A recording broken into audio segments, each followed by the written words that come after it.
Hello student, welcome to another online lecture. आज हम discuss करने जा रहे हैं ह्यूमन फिजियोलॉजी।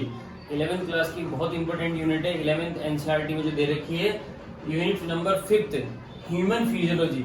अगर हम ह्यूमन फिजियोलॉजी के वेटेज की बात करते हैं, नीट में इसका वेटेज कितना है, तो अगर हम इसके वेटेज की बात करते हैं तो नीट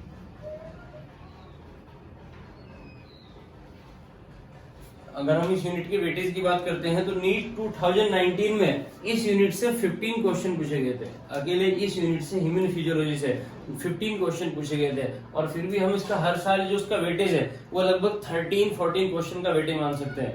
13-14 क्वेश्चन लगभग इस यूनिट से हर साल पूछे जाते हैं। तो अगर हम बात करते हैं ह्यूमन फिजियोलॉजी की, फिजियोलॉजी वर्ड किसको इंडिकेट करता है, तो यहाँ पे फिजियो का मतलब तो क्या होता है, लिविंग रिएक्शंस, और फिजियोलॉजिकल रिएक्शंस। किसी भी लिविंग बॉडी में, प्लांट बॉडी या फिर एनिमल बॉडी में जो लिविंग रिएक्शंस होती है, उन रिएक्शंस को क्या होते हैं, फिजियोलॉजिकल रिएक्शंस। तो यहाँ पे फिजियो वर्ड किसको इंडिकेट कर रहा है, लिविंग रिएक्शंस को या फिजियोलॉजिकल रिएक्शंस को। और स्टडी का मतलब क्या है यहाँ पे, टू स्टडी। लॉजी का मतलब यहाँ पे क्या है, टू स्टडी। तो सिंपल सा मीनिंग क्या हुआ, ह्यूमन फिजियोलॉजी का मतलब क्या हुआ, study of living reactions of human body. Human body की लिविंग रिएक्शंस को जब हम स्टडी करते हैं तो उस टॉपिक को बोलते हैं ह्यूमन फिजियोलॉजी। ह्यूमन फिजियोलॉजी को हम ऐसे डिफाइन कर सकते हैं, the branch of biology which deals with the study of living और physiological reactions of human body is called human physiology. Human physiology biology की वो ब्रांच है जिसमें हम ह्यूमन बॉडी की लिविंग और फिजियोलॉजिकल रिएक्शंस को स्टडी करते हैं। उस ब्रांच को क्या बोलते हैं, ह्यूमन फिजियोलॉजी। और फिर अगर हम बात करते हैं ह्यूमन फिजियोलॉजी के फादर के, तो एक साइंटिस्ट है विलियम हार्वे।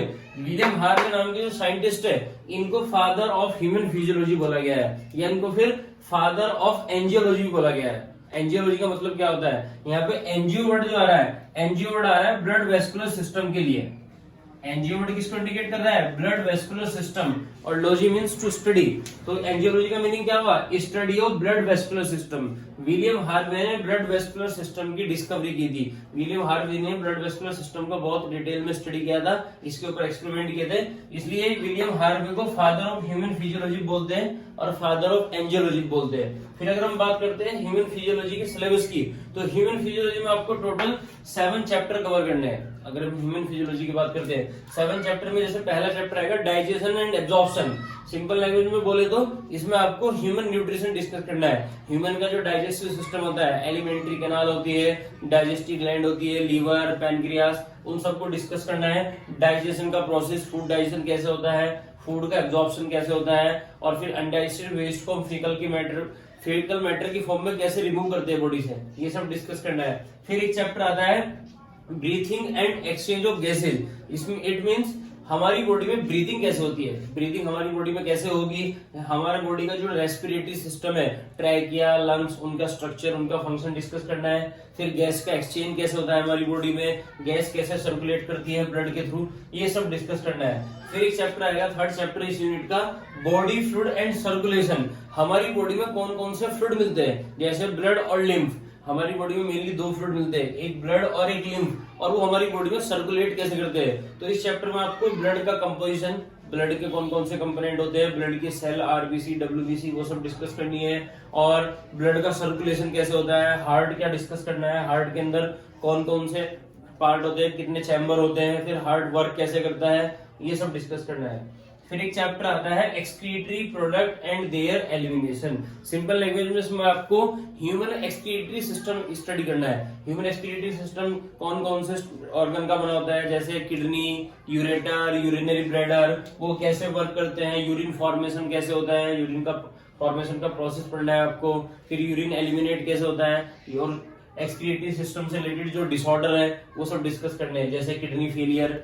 फिर एक चैप्टर आता है locomotion and movement. Locomotion and movement का मतलब क्या है, जो लोकोमोशन होते हैं, जब हम एनिमल लोकोमोट करते हैं, अपनी पोजीशन चेंज करते हैं, और फिर अलग अलग टाइप के जो मूवमेंट होते हैं एनिमल की बॉडी में, स्पेशली ह्यूमन की अगर बात करेंगे, ये सब इसमें आपको पढ़ना है। इसमें आपको 2 मेन टॉपिक कवर करने हैं। एक तो मस्कुलर सिस्टम, हमारी बॉडी में कितने टाइप की मसल्स मिलती है, जैसे वॉलंटरी मसल, इनवॉलंटरी और कार्डिक, वो कैसे वर्क करती है, उनका फंक्शन पढ़ना है आपको।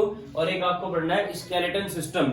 ह्यूमन का जो पूरा स्केलेटन सिस्टम होता है, जो बोन का पूरा ढांचा होता है, वो कितनी बोन का बना होता है, जैसे आपने पढ़ा होगा 206 बोन होती है, और फिर उसमें कौन कौन सी बोन होती है, उन बोन का कहाँ पे लोकेशन है, कौन सी बोन कहाँ पे मिलती है, वो सब स्टडी करनी है। और फिर जॉइंट्स पढ़ने हैं, जॉइंट्स के टाइप, हमारी बॉडी में कितने टाइप के जॉइंट्स मिलते हैं। फिर एक चैप्टर आता है neural control and coordination. Simple language में बोले तो इसमें आपको ह्यूमन नर्वस सिस्टम पढ़ना है। ह्यूमन का जो नर्वस सिस्टम है वो कौन कौन से ऑर्गन का बना है, जैसे ब्रेन, स्पाइनल कॉर्ड और नर्व्स होती है, और फिर रिफ्लेक्स सेक्शन क्या होते हैं उनके बारे में पढ़ना है। न्यूरॉन सेल का स्ट्रक्चर, उसका फंक्शन, ये सब डिस्कस करना है। और फिर कुछ सेंसरी ऑर्गन, जैसे हमारी बॉडी में 5 टाइप के सेंसरी ऑर्गन मिलते हैं, आई, ईयर, नोज, स्किन, टंग। इसमें आपको मेनली ईयर और आई के बारे में पढ़ना है। थोड़ा आई का, ईयर का स्ट्रक्चर, उनका फंक्शनिंग, और फिर विजन का और हियरिंग का मैकेनिज्म, हम चीजों को कैसे देखते हैं, कैसे सुनते हैं, वो सब पढ़ना है। फिर एक चैप्टर आएगा, लास्ट चैप्टर इस यूनिट का,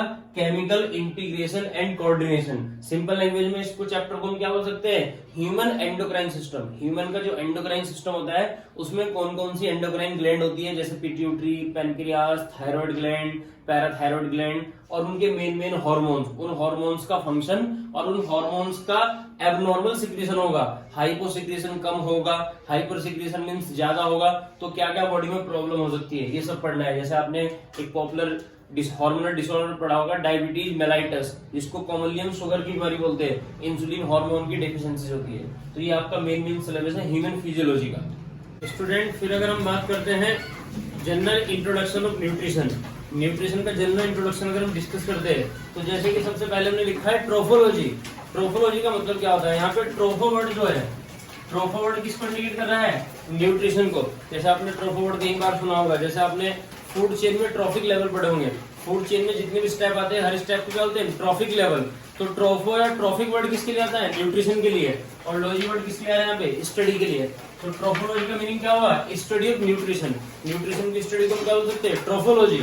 और फिर अगर हम न्यूट्रिशन की डेफिनेशन की बात करते हैं, न्यूट्रिशन क्या होता है, तो न्यूट्रिशन वो प्रोसेस होता है जिस प्रोसेस के थ्रू कोई ऑर्गेनिज्म या तो फूड को खुद से सिंथेसाइज करता है, जैसे ऑटोट्रॉफ्स, या फिर वो फूड को ऑब्टेन करता है, जैसे हेटेरोट्रॉफ। और किसके लिए फूड ऑब्टेन करते हैं, ये हम सिंथेसाइज करते हैं कोई भी लिविंग, किस वो अपनी रिक्वायरमेंट को, अपनी एनर्जी की जो रिक्वायरमेंट होती है उसको फुलफिल करने के लिए।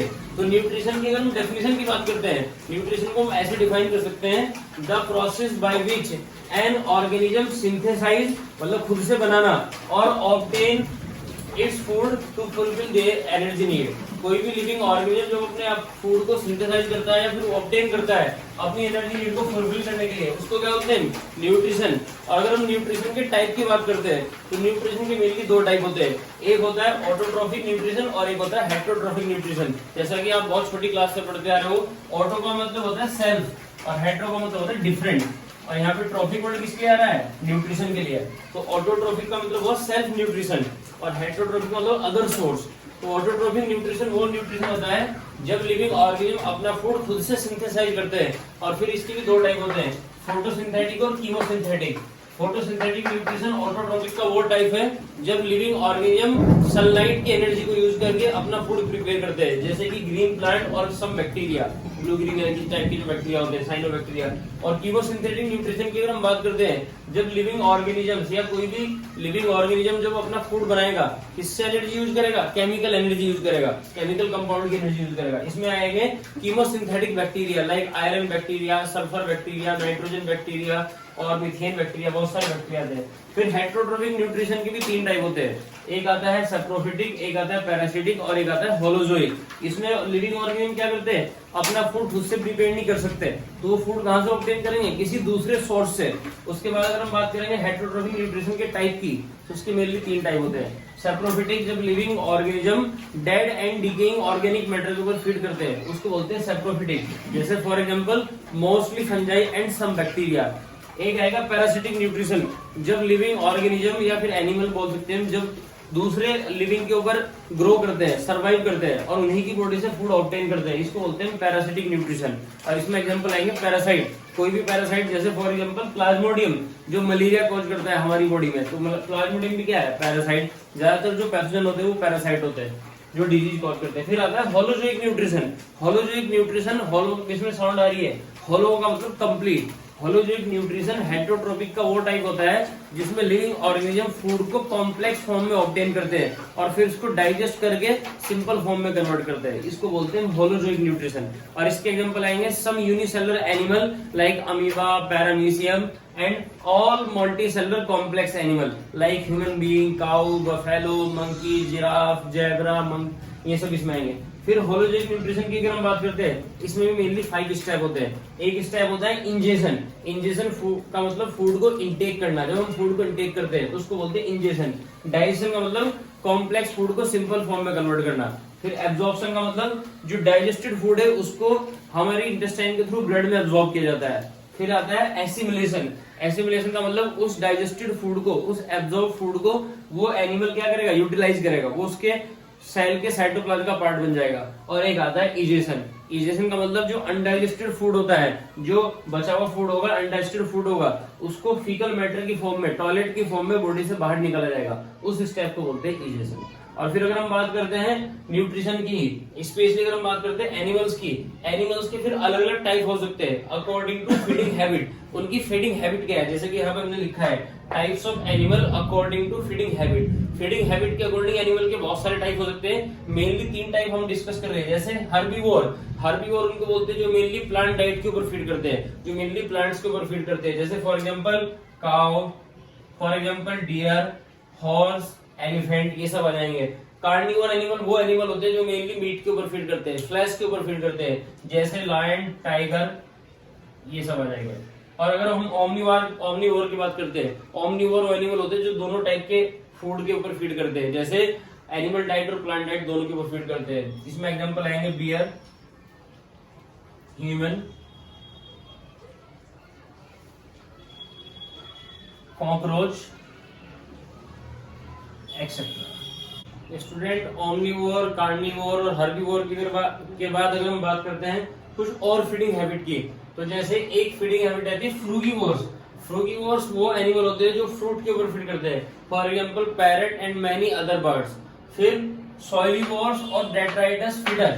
सॉइलीवोर्स में इंडिकेशन मिला आपको सॉइल से, और डेट्राइटस फीडर का मतलब होता है जो dead and decaying organic matter के ऊपर फीड करते हैं। ऐसे एनिमल जो सॉइल के ऊपर या फिर dead and decaying organic matter के ऊपर फीड करते हैं, ऐसे एनिमल को हम क्या बोलते हैं, जैसे डिकेइंग लीव्स होती है, जैसे ह्यूमस होती है, उसके ऊपर फीड करते हैं। ऐसे एनिमल को बोलते हैं हम डेट्राइटस फीडर, जैसे फॉर एग्जांपल अर्थवॉर्म। फिर एक एग्जांपल आते हैं सैंग्विवोर्स। सैंग्विवोर्स वो एनिमल होते हैं जो ब्लड के ऊपर फीड करते हैं। सैंग्विवोर्स वो एनिमल होते हैं जो किसके ऊपर फीड करते हैं, ब्लड के ऊपर फीड करते हैं। और सैंग्विवोर्स एनिमल को हिमेटोफैगी बोलते हैं। हिमेटोफैगी, जैसे कि आप देख सकते हैं इसमें हिमेटो वर्ड आ रहा है ब्लड के लिए, हीम वर्ड आ रहा है किसके लिए, हीमोग्लोबिन के लिए। हिमेटो वर्ड किसके लिए आ रहा है, ब्लड के लिए। और फैगी वर्ड आ रहा है ईटिंग के लिए। तो हिमेटोफैगी और सैंग्विवोर्स वो एनिमल होते हैं जो ब्लड के ऊपर फीड करते हैं। फॉर एग्जांपल मॉस्किटो, लीच और बैड बग होता है जो खटमल बोलते हैं इस हिंदी में। ऐसे ही कोप्रोफैगस या कोप्रोफैगस वो एनिमल होते हैं जो फीकल मैटर के ऊपर या टॉयलेट के ऊपर फीड करते हैं, जैसे पिग या रैबिट टाइप के जो एनिमल होते हैं। उसके बाद इंसेक्टिवोर वो एनिमल होते हैं जो इंसेक्ट के ऊपर फीड करते हैं, फॉर एग्जांपल लिजार्ड। कैनाबिलिज्म और कैनिबलिज्म या कैनिबोलस वो एनिमल होते हैं जो अपनी ही स्पीशीज के मेंबर के ऊपर फीड करते हैं, ठीक है नहीं। जैसे कि हमने यहाँ पे लिखा है feeding on the member of same species. अपने ही स्पीशीज के मेंबर के ऊपर अगर कोई एनिमल फीडिंग करता है, ऐसे एनिमल को क्या बोलते हैं, कैनाबिलिज्म या कैनिबोलस फीडिंग टाइप की फीडिंग बोलते हैं। जैसे फॉर एग्जांपल स्नेक, जो लार्ज स्नेक होते हैं वो स्मॉल स्नेक को फीड कर जाते हैं। ऐसे ही स्कैवेंजर वो एनिमल होते हैं जो डेड एनिमल्स के ऊपर फीडिंग करते हैं, जैसे हाइना, जैसे वल्चर, एक्सेट्रा। फिर एक टॉपिक आता है लेंथ ऑफ एलिमेंट्री कैनाल। इस टाइप के क्वेश्चन भी पूछे जाते हैं कि जो एलिमेंट्री कैनाल की लेंथ है वो कितनी हो सकती है या फिर वो किसके ऊपर डिपेंड करती है। तो एलिमेंट्री कैनाल की जो लेंथ है वो फीडिंग हैबिट के ऊपर डिपेंड करती है। जैसे फॉर एग्जांपल जो लॉन्गेस्ट एलिमेंट्री कैनाल मिलेगी वो हर्बीवोर में मिलेगी, और शॉर्टेस्ट जो मिलेगी वो कार्निवोर में मिलेगी। और जो ओमनीवोर होते हैं उनकी एलिमेंट्री कैनाल की लेंथ मीडियम होती है, मॉडरेट होती है। जैसे कि यहाँ पे हमने लिखा है लॉन्गेस्ट एलिमेंट्री कैनाल आपको हर्बीवोर में मिलेगी, और ब्रैकेट में हमने इसका रेशो लिखा है 1:9। का मतलब क्या है, जो पहला वर्ड है, पहला जो पी वर्ड है, ये इंडिकेट कर रहा है उसकी बॉडी की लेंथ को, और दूसरा इंडिकेट कर रहा है, दूसरा जो न्यूमेरल है वो इंडिकेट कर रहा है उसकी एलिमेंट्री कैनाल की लेंथ को। तो इसकी बॉडी की लेंथ के अकॉर्डिंग इसकी एलिमेंट्री कैनाल की जो लेंथ होती है वो 9 टाइम्स ज्यादा होती है। अगर बॉडी की लेंथ 1 मीटर होगी तो एलिमेंट्री कैनाल की लेंथ कितनी होगी, 9 मीटर। ऐसे ही मीडियम टाइप की जो एलिमेंट्री कैनाल है, मीडियम लेंथ किसमें मिलेगी, ओमनिवोर में। इनमें बॉडी की लेंथ का और एलिमेंट्री कैनाल का जो रेशो होगा वो होगा 1:5। और ऐसी शॉर्टेस्ट एलिमेंट्री कैनाल किसमें मिलती है, कार्निवोर में। इनमें बॉडी लेंथ और एलिमेंट्री कैनाल की लेंथ का जो रेशो होगा वो होगा 1:3। ऐसा क्यों है, ऐसा इसलिए क्योंकि जो हर्बीवोर होते हैं वो प्लांट डाइट के ऊपर फीड करते हैं, और प्लांट डाइट में क्या होगा, सेलुलोज के डाइजेशन में टाइम लगता है, इसलिए उनकी एलिमेंट्री कैनाल लंबी होती है ताकि फूड को प्रॉपर टाइम मिले डाइजेशन के लिए। और शॉर्टेस्ट कार्निवोर में इसलिए होती है क्योंकि मेनली किसके ऊपर फीड करते हैं, फ्लैश के ऊपर, और फ्लैश या प्रोटीन इजिली डाइजेस्ट हो जाती है as compared to cellulose and other carbohydrate, जो कॉम्प्लेक्स कार्बोहाइड्रेट होते हैं। तो ये एलिमेंट्री कैनाल की लेंथ तो अब वेरी कर सकती है फीडिंग हैबिट के अकॉर्डिंग। तो स्टूडेंट अब हम स्टार्ट करते हैं ह्यूमन फिजियोलॉजी का first chapter, digestion and absorption. इसको सिंपल लैंग्वेज में क्या बोल सकते हैं, ह्यूमन न्यूट्रिशन। हालांकि जो चैप्टर का जो नेम है डाइजेशन एब्जॉर्प्शन एक तरह से मिसनोमर है, गलत नेम है। इस चैप्टर का पूरा नाम क्या होना चाहिए, ह्यूमन न्यूट्रिशन, क्योंकि डाइजेशन एब्जॉर्प्शन तो जस्ट 2 स्टेप होते हैं ह्यूमन न्यूट्रिशन में, लेकिन इस चैप्टर में हमको पूरा ह्यूमन न्यूट्रिशन पढ़ना है। तो जैसे हम अगर बात करते हैं इस चैप्टर के कुछ जनरल टॉपिक की, जैसे फूड क्या होता है, anything which we consume for getting energy and body growth और डेवलपमेंट। कोई भी ऐसा सब्सटेंस, कोई भी ऐसा मटेरियल जिसको हम कंज्यूम करते हैं एनर्जी गेन करने के लिए और प्लस अपनी बॉडी की ग्रोथ के लिए या डेवलपमेंट के लिए, उसको हम क्या बोलते हैं, फूड। जैसे मिल्क, एग, ठीक है, कुछ भी हो सकता है, rice, anything which we consume for getting energy and body growth is called food. और फिर जो रिसोर्स हमको फूड प्रोवाइड करते हैं उनको हम बोलते हैं फूड रिसोर्स। जैसे यहाँ पे हमने लिखा हुआ है the resource which provide us food materials are called food resources. For example food resource are of 2 types, animal food resource and plant food resource. या तो फूड हमको किससे मिलता है, एनिमल से, या फिर फूड हमको किससे मिलेगा, प्लांट से। फिर उसके बाद अगर हम बात करेंगे फूड की, फूड क्या है, फूड की इंपॉर्टेंस क्या है, तो आपको याद होगा, आपने छोटी क्लास से पढ़ते आ रहे हो, फूड किसी भी लिविंग ऑर्गेनिज्म की, चाहे वो ऑटोट्रोफिक हो, चाहे वो हेटरोट्रोफिक हो, चाहे वो स्मॉल हो या बिग हो, सिंपल बॉडी हो, कॉम्प्लेक्स बॉडी हो, यूनिसेलुलर बॉडी हो या मल्टीसेलुलर बॉडी हो, फूड सबकी बेसिक नीड है। क्योंकि फूड के बिना कोई भी लिविंग सर्वाइव नहीं कर सकता, क्योंकि हमको कंटिन्यूअसली क्या चाहिए, एनर्जी चाहिए, बॉडी की रिपेयरिंग करनी होती है, एनर्जी चाहिए अलग अलग मेटाबॉलिक प्रोसेस के लिए। तो हम क्या बोल सकते हैं, food is the basic need और requirement of all living organisms, either unicellular और मल्टीसेलुलर, आइदर सिंपल और कॉम्प्लेक्स, आइदर प्लांट और एनिमल एक्सेट्रा। उसके बाद अगर हम बात करते हैं फूड कंपोनेंट की, फूड के कितने कंपोनेंट होते हैं, तो बेसिकली फूड के मेनली 6 कंपोनेंट होते हैं।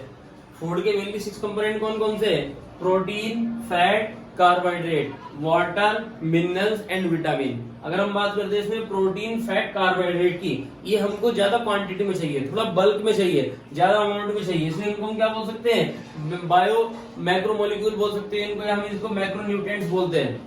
इनको हम क्या बोलते हैं, मैक्रोन्यूट्रिएंट बोलते हैं या मैक्रोमोलिक्यूल्स बोल सकते हैं। और वाटर, मिनरल्स और विटामिन ये जनरली हमको स्मॉल क्वांटिटी में चाहिए, अगर ये थोड़ा कम क्वांटिटी में भी होगी तो काम चल जाएगा, इसलिए इनको बोलते हैं माइक्रोन्यूट्रिएंट। और ये बेसिकली हमारी बॉडी की ग्रोथ में, रिपेयरिंग वगैरह में हेल्प करते हैं, और ये बेसिकली हमको एनर्जी प्रोवाइड करते हैं, ये हमारी बॉडी का स्ट्रक्चरल ऑर्गेनाइजेशन बनाते हैं, प्रोटीन, फैट और कार्बोहाइड्रेट। फिर अगर हम बात करते हैं फंक्शन ऑफ फूड, फूड का हमारी बॉडी में क्या रोल है, किसी भी एनिमल की बॉडी में, प्लांट की बॉडी में क्या रोल है, फूड की क्या इंपॉर्टेंस है। तो फूड एक तो हमको एनर्जी प्रोवाइड करते हैं, एक तो फूड हमको क्या करता है, एनर्जी प्रोवाइड करता है, फिर बॉडी की ग्रोथ और डेवलपमेंट के लिए जरूरी होता है। जैसे कि हम बचपन से लेके ग्रोथ करते हैं, चाइल्डहुड से ग्रोथ करते हैं और फिर ग्रोथ करते जाते हैं, तो उसके लिए क्या, किसकी नीड होगी, इसके लिए फूड की नीड होगी आपको। फिर रिपेयरिंग ऑफ इंजर्ड सेल और टिश्यू और ऑर्गन, हमारी बॉडी में जो इंजर्ड सेल होती है या फिर इंजर्ड ऑर्गन होता है, टिश्यू होता है, उसकी रिपेयरिंग करने में कौन हेल्प करता है, फूड हेल्प करता है। ऐसे ही अगर हमारी बॉडी में जो डेड सेल्स होती है या जो ओल्ड सेल्स होती है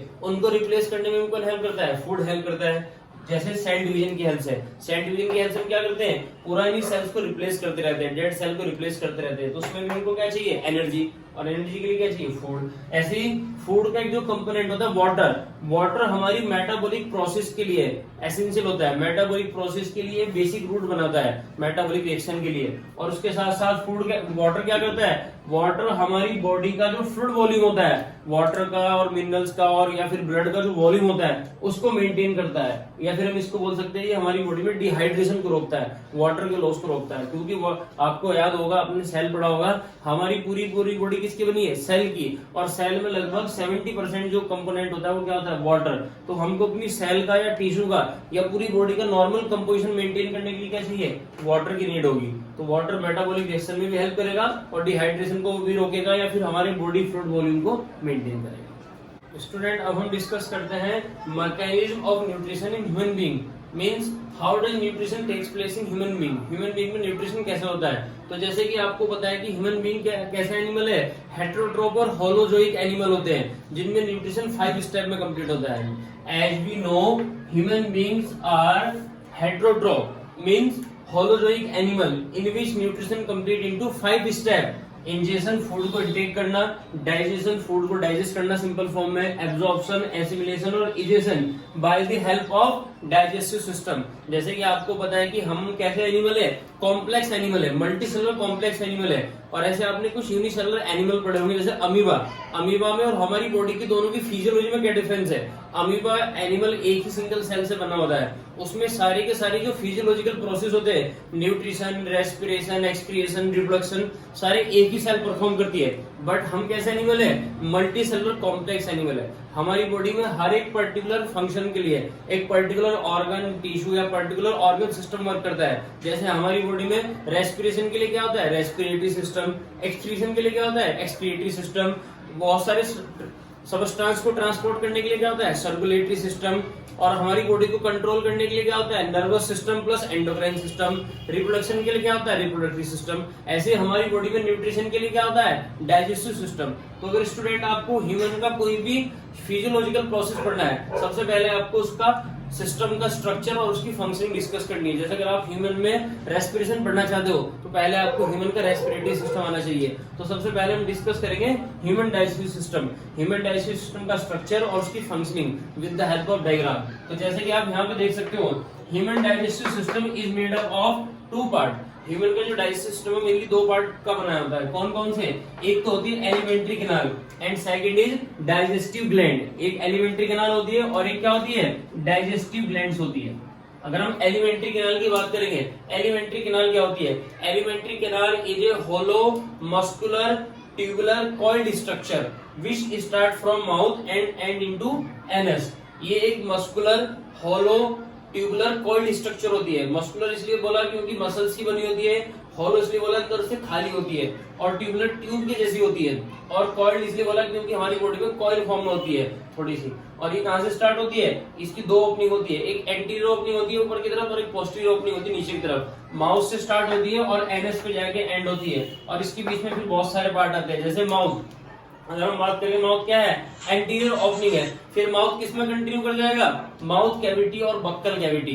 फिर माउथ कैविटी और बक्कल कैविटी के बाद कौन सा पार्ट आएगा, फेरिंग्स आएगा। अभी डायग्राम की फॉर्म में डिस्कस करेंगे। फेरिंग्स कॉमन जंक्शन होता है नेजल कैविटी और बक्कल कैविटी। जो हमारी नेजल कैविटी होती है, नोज कैविटी होती है, और जो हमारी माउथ कैविटी होती है, बक्कल कैविटी, इन दोनों के बीच का कॉमन जंक्शन क्या है, फेरिंग्स। फिर फेरिंग्स से क्या स्टार्ट होती है, ईसोफेगस। ईसोफेगस को हम फूड पाइप भी बोलते हैं बिकॉज ये फूड को कैरी करती है स्टमक तक। फिर ईसोफेगस के बाद कौन सा ऑर्गन आएगा, स्टमक। स्टमक के बाद स्मॉल इंटेस्टाइन। फिर स्मॉल इंटेस्टाइन में भी 3 पार्ट आते हैं, इनमें डिस्कस करेंगे भी, ड्यूोडेनम, जेजुनम, इलियम। फिर लार्ज इंटेस्टाइन, लार्ज इंटेस्टाइन में भी 3 पार्ट आते हैं, सीकम, कोलोन, रेक्टम। अभी इसको डिस्कस करेंगे डायग्राम से। और फिर लास्ट की जो ओपनिंग होती है, पोस्टीरियर ओपनिंग जो होती है, उसको क्या बोलते हैं, एनस। और फिर अगर हम बात करेंगे डाइजेस्टिव ग्लैंड की, तो आपको याद होगा बायोलॉजी में कहीं भी ग्लैंड वर्ड आता है। ग्लैंड वर्ड किसको इंडिकेट करता है, वो स्ट्रक्चर, वो ऑर्गन जिससे कुछ सिक्रीशन होता हो। तो यहाँ पे डाइजेस्टिव वर्ड किसके लिए आ रहा है, डाइजेशन के लिए, और ग्लैंड वर्ड किसके लिए आ रहा है, सिक्रीशन के लिए। तो डाइजेस्टिव ग्लैंड वो ऑर्गन होता है हमारी बॉडी में जिससे कुछ डाइजेस्टिव एंजाइम रिलीज होते हैं, कुछ डाइजेस्टिव जूस रिलीज होते हैं, और वो डाइजेस्टिव एंजाइम या जूस क्या करते हैं, फूड के डाइजेशन में हेल्प करते हैं। ठीक है, तो जैसे हमने यहाँ पे लिखा है, these gland secret various digestive enzyme for the digestion of food. अलग अलग टाइप के एंजाइम निकलेंगे इन ग्लैंड से फूड के डाइजेशन में हेल्प करेंगे। जो जैसे हमारी बॉडी की मेन ग्लैंड की बात करते हैं तो जैसे सलेवरी ग्लैंड, बक्कल कैविटी के बाहर 3 पेयर सलेवरी ग्लैंड के होते हैं, अभी डिस्कस करेंगे डायग्राम से। फिर गैस्ट्रिक ग्लैंड, नेम से इंडिकेट हो रहा है, गैस्ट्रिक वर्ड बायोलॉजी में कहीं भी लिखा मिलेगा आपको, इसका मतलब आप स्टमक से लोगे, ये स्टमक में होती है। फिर लीवर होती है, लीवर के साथ में गॉल ब्लैडर होती है। उसके अलावा पैनक्रियास भी मेन ग्लैंड है जिससे बहुत सारे टाइप के एंजाइम निकलते हैं। और फिर इंटेस्टाइन के अंदर भी छोटी छोटी ग्लैंड होती है जिनको हमने क्या बोला, इंटेस्टाइन ग्लैंड। और इन सब ग्लैंड से जो सिक्रीशन निकलेंगे डाइजेस्टिव एंजाइम, वो हमारे फूड के डाइजेशन में हेल्प करेंगे। अब हम डाइजेस्टिव सिस्टम को डायग्राम की फॉर्म में डिस्कस करेंगे।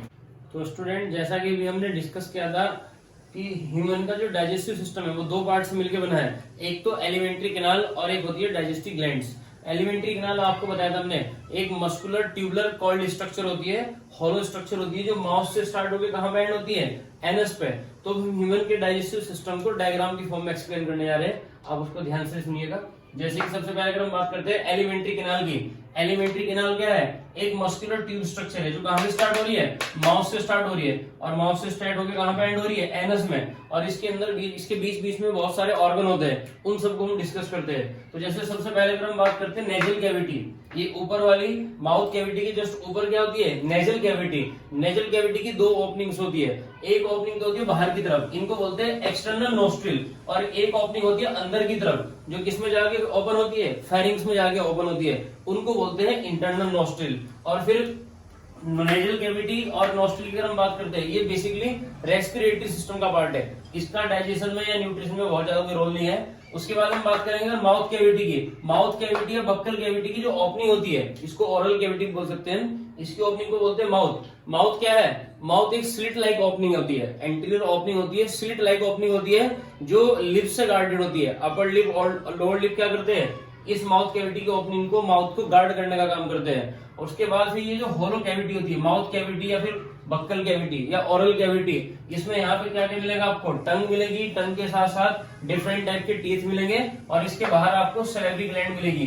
3 पेयर सलेवरी ग्लैंड होती है, उनको भी डिस्कस करेंगे। जैसे कि आप देख सकते हो, ये माउथ कैविटी और नेजल कैविटी दोनों जाके आगे जाके जुड़ जाती है, और जुड़ने के बाद एक कॉमन पैसेज बनाती है। उस कॉमन पैसेज को हम क्या बोलते हैं, फेरिंग्स। जैसे कि आप यहाँ पे डायग्राम में देख सकते हैं, ये नेजल कैविटी, माउथ कैविटी, ये दोनों जाके आगे जुड़ जाएगी। जैसे आप इसको थोड़ा सा अलग से भी हम डायग्राम बना के एक्सप्लेन कर सकते हैं। जैसे ये क्या है, नेजल कैविटी, और नीचे क्या है, माउथ कैविटी। नेजल कैविटी की ओपनिंग जो होगी, इसको बोलेंगे हम एक्सटर्नल नोस्ट्रिल, ये एक्सटर्नल नोस्ट्रिल है, और ये जो अंदर जाके खुलते हैं इनको बोलते हैं इंटरनल नोस्ट्रिल। और आप देख सकते हो फिर नेजल कैविटी जाके किसमें खुल रही है, फेरिंग्स में, ये फेरिंग्स वाला पार्ट है। और ये माउथ कैविटी है, तो नेजल कैविटी और माउथ कैविटी दोनों जाके आगे जाके जुड़ जाएगी, और जुड़ने के बाद एक कॉमन पैसेज बनाएगी। इस कॉमन पैसेज को हमने क्या नाम दिया, फेरिंग्स।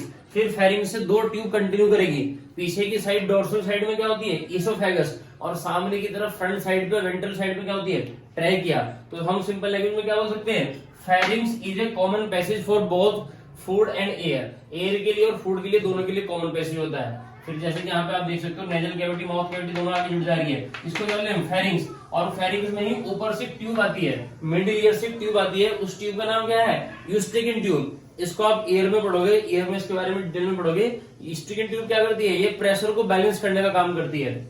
इसलिए आपने कभी कभी फील किया होगा, अगर हम ईयर में कोई ड्रॉप डालते हैं, मेडिसिन डालते हैं, तो उसका हमको टेस्ट फील होता है बक्कल कैविटी में, बिकॉज जो ईयर है, ईयर भी बक्कल कैविटी से कनेक्टेड है, किसके थ्रू, यूस्ट्रिकन ट्यूब के थ्रू। ऐसे ही अगर हम नोज में कोई ड्रॉप डालते हैं, मेडिसिन डालते हैं, नोज में कोई ड्रॉप डालेंगे तो उसका भी हमको टेस्ट फील होता है बक्कल कैविटी में, बिकॉज नेजल कैविटी आगे जाके माउथ कैविटी से कनेक्टेड होती है। और फिर अगर हम माउथ कैविटी की बात करेंगे तो यहाँ पे आपको क्या क्या मिलेगा, एक तो टंग मिलेगी, मस्कुलर टंग, जैसे ब्लू कलर से आप देख सकते हो, और फिर यहाँ पे 3 पेयर सलेवरी ग्लैंड के होते हैं, बक्कल कैविटी के बाहर की तरफ होते हैं थोड़ा। जैसे ये सलेवरी ग्लैंड जो होती है, इसको बोलते हैं पैरोटिड ग्लैंड। फिर टीथ इधर लोअर जॉ में जो होती है, इसको बोलते हैं सबमैंडिबुलर ग्लैंड। और फिर ये दोनों कैविटी जब जुड़ जा रही है, फेरिंग्स, फेरिंग्स से फिर आगे चल के 2 ट्यूब कंटिन्यू करेगी। जैसे कि ये 2 ट्यूब है, ऐसे आप समझ सकते हैं ट्यूब। तो आगे की तरफ जो वेंट्रल साइड में, वेंट्रल साइड में क्या होती है, ट्रैकिया, और पीछे डोर्सल साइड में क्या होती है, इसोफेगस। ट्रैकिया को हम एयर पाइप बोलते हैं और इसोफेगस को हम फूड पाइप बोलते हैं। तो जैसे कि आप देख सकते हो, ये हमने ह्यूमन डाइजेस्टिव सिस्टम का कौन सा व्यू बनाया, ventral view, front.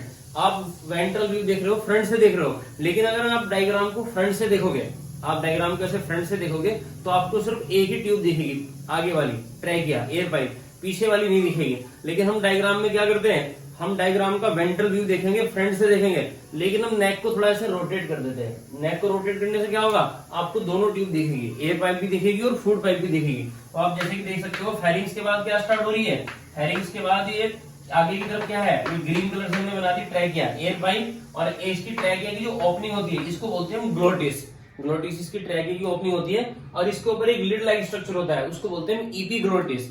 EP means above और ग्लोटिस मींस ओपनिंग। तो जो इपीग्लोटिस होती है, इपीग्लोटिस क्या करती है, जब हम फूड को स्वेलो करते हैं, तो फूड को स्वेलो करेंगे तो फूड के लिए जो राइट पाथवे क्या है, ईसोफेगस, फूड पाइप। लेकिन by mistake food air pipe में भी जा सकता है, तो एयर पाइप की ओपनिंग को ऐसे कवर करने का काम कौन करती है, इपीग्लोटिस। जैसे ये एयर पाइप की ओपनिंग है और ये इसके ऊपर लिड लाइक स्ट्रक्चर होता है, ये क्या है, इपीग्लोटिस। तो जब हम फूड को स्वेलो करेंगे तो इपीग्लोटिस क्या करेगा, एयर की ट्रैकिया की ओपनिंग को ऐसे क्लोज कर देगा, इसलिए क्या करता है, फूड की एंट्री को प्रिवेंट करता है ट्रैकिया में। उसके बाद फिर आप देख सकते हो, ईसोफेगस एक ट्यूबुलर स्ट्रक्चर होती है मस्कुलर, जो थोरैक्स के थ्रू रन करती है, और फिर ये डायफ्राम को पंक्चर करके कहां पे एंटर करती है, एब्डोमेन में। आप देख सकते हो हमने यहाँ पे पार्टीशन बनाया है, आपको याद होगा हमारी बॉडी में मेन पार्ट कौन से होते हैं, हेड, नेक, और ये पूरा पार्ट होता है ट्रंक, जो हमारा पूरा, जिसको हिंदी में धड़ भी बोल सकते हैं। फिर यहाँ पे एक मस्कुलर पार्टीशन होता है, थोरैक्स के नीचे, चेस्ट के नीचे एक मस्कुलर पार्टीशन होता है, जो हमारे ट्रंक को दो पार्ट में डिवाइड करता है। ट्रंक के ऊपर का जो पार्ट होता है, उसके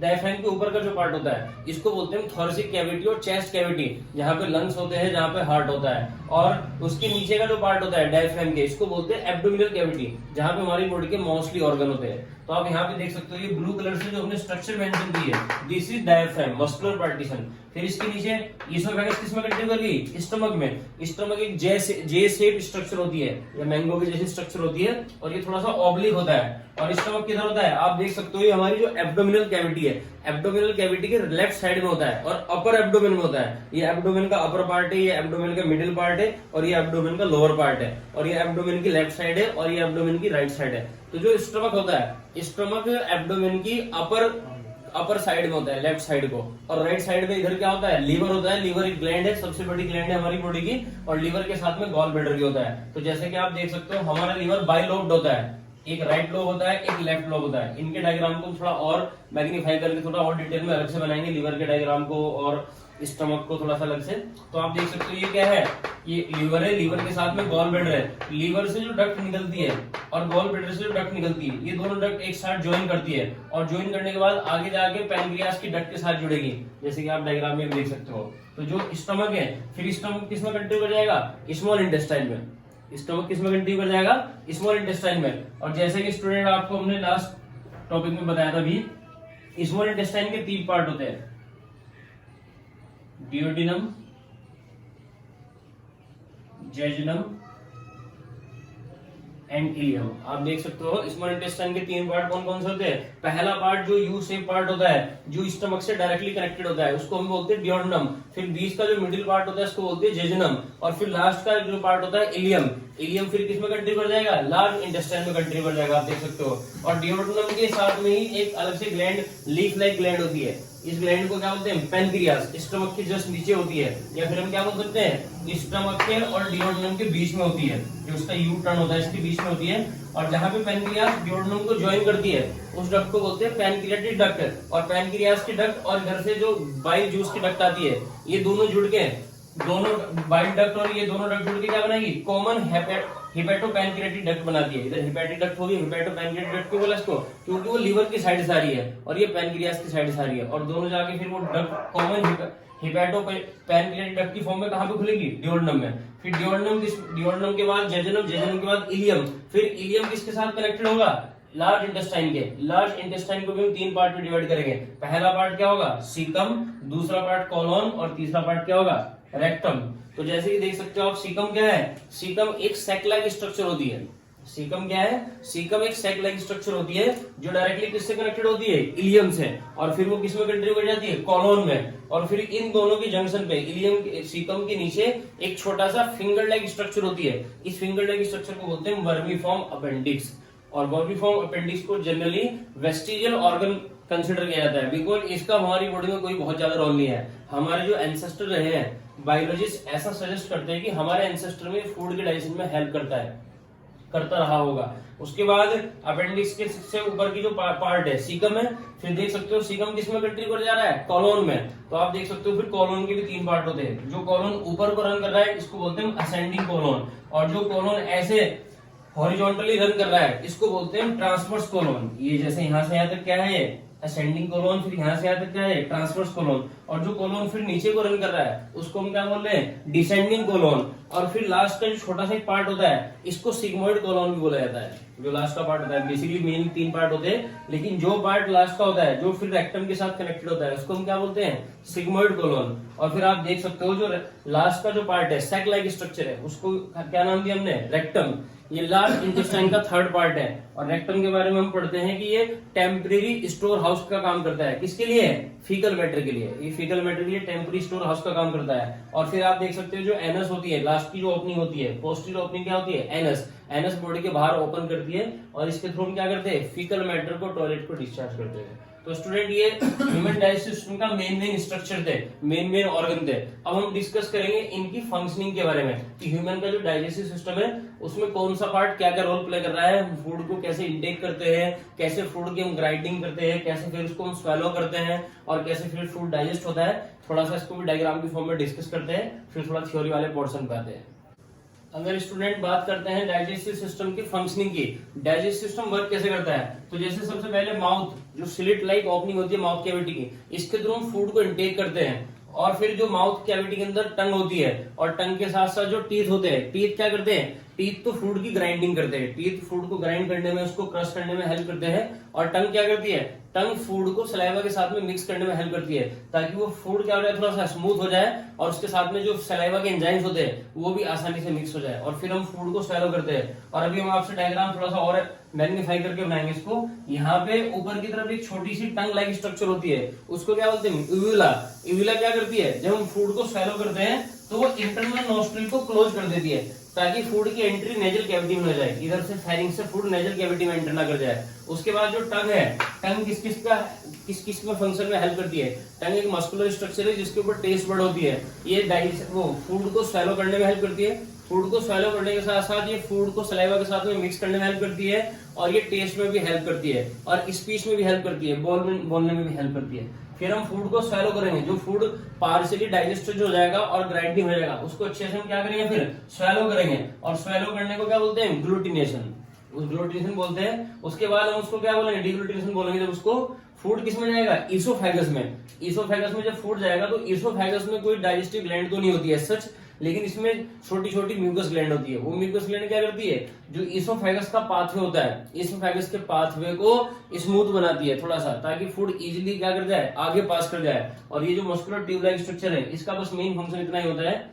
ये फूड को बक्कल कैविटी से स्टमक तक ट्रांसफर करने में हेल्प करती है। फिर स्टमक की अगर हम बात करेंगे, स्टमक हमारी एलिमेंट्री कैनाल का सबसे ब्रॉड पार्ट होता है, सबसे ब्रॉडेस्ट पार्ट होता है। और फिर इसको भी हम 3 पार्ट में डिवाइड करते हैं, अगले डायग्राम की हेल्प से आपको बताएंगे।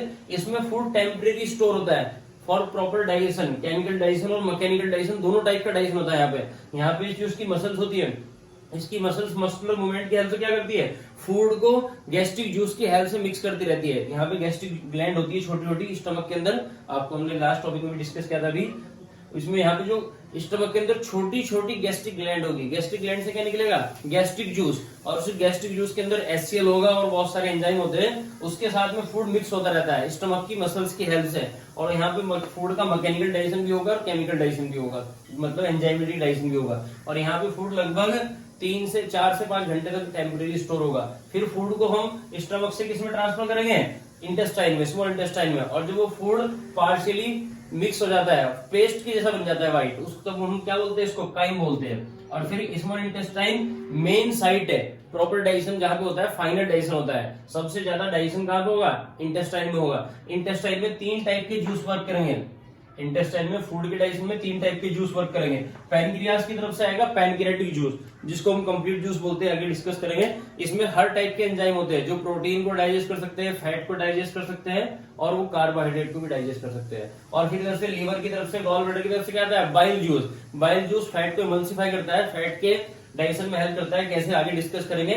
और इंटेस्टाइन के अंदर भी छोटी छोटी ग्लैंड्स होती है जिनको हम क्या बोलते हैं, इंटेस्टिनल ग्लैंड। और इंटेस्टिनल ग्लैंड से जो जूस निकलता है उसको क्या बोलते हैं, इंटेस्टिनल जूस और सक्कस इंटेरिकस। वो भी फूड के डाइजेशन में हेल्प करता है। तो सिंपल लैंग्वेज में क्या बोल सकते हैं, स्मॉल इंटेस्टाइन में फूड के डाइजेशन में 3 टाइप के जूस वर्क करते हैं, pancreatic juice, liver gall bladder की तरफ से बाइल जूस, और इंटेस्टाइन का खुद का इंटेस्टिनल जूस। और फाइनली स्मॉल इंटेस्टाइन में फूड का डाइजेशन कंप्लीट होगा, और स्मॉल इंटेस्टाइन में फूड का एब्जॉर्प्शन भी होता है, मैक्सिमम एब्जॉर्प्शन स्मॉल इंटेस्टाइन में होता है। और फाइनली जो अनडाइजेस्टेड वेस्ट होता है, जो अनडाइजेस्टेड फूड होता है, उसको हम इलियम की तरफ से किसमें ट्रांसफर कर देंगे, सीकम में। और जहां पे इलियम और सीकम दोनों कनेक्टेड होते हैं, यहाँ पे एक वेल्व होती है, इसको बोलते हैं इलियोसीकल वेल्व।